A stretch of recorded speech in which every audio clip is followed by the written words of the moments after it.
Капитальный ремонт сельских школ. Средства будут направлены сюда в первую очередь. Об этом рассказал первый заместитель министра образования и науки региона Владимир Монгуш. На эти работы деньги выделены в рамках 1,5 миллиарда федеральных субсидий. Напомню, что Министерством образования и науки региона из вышеуказанных средств получено 105 миллионов. Состоялись торги на закупку столового оборудования для пищевых блоков столовых, где у нас организовано горячее питание.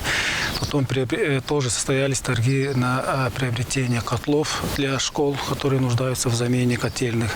И помимо этого столовая мебель для школ, также кабинеты физики, химии приобретены. У нас нуждающихся школ много, но в первую очередь вот это поступившее оборудование будет распределяться тем школам, которые наиболее нуждаются, с согласованием с муниципальных органов управления образованием. Современные холодильники, электрические мясорубки, кастрюли и сковороды для пищеблоков. Сегодня на склад уже прибыла первая партия. Прибытие следующей ожидается в начале октября. Помимо этого, в рамках нацпроекта поступило оборудование и для школ-интернатов для детей с ограниченными возможностями здоровья. Теплица, оборудование для детей с нарушениями опорно-двигательного аппарата в городе Агдабураке. Помимо этого поступили также оборудование для открытия Центра непрерывного педагогического образования Тувинского института развития образования. Это все в рамках национального проекта образования.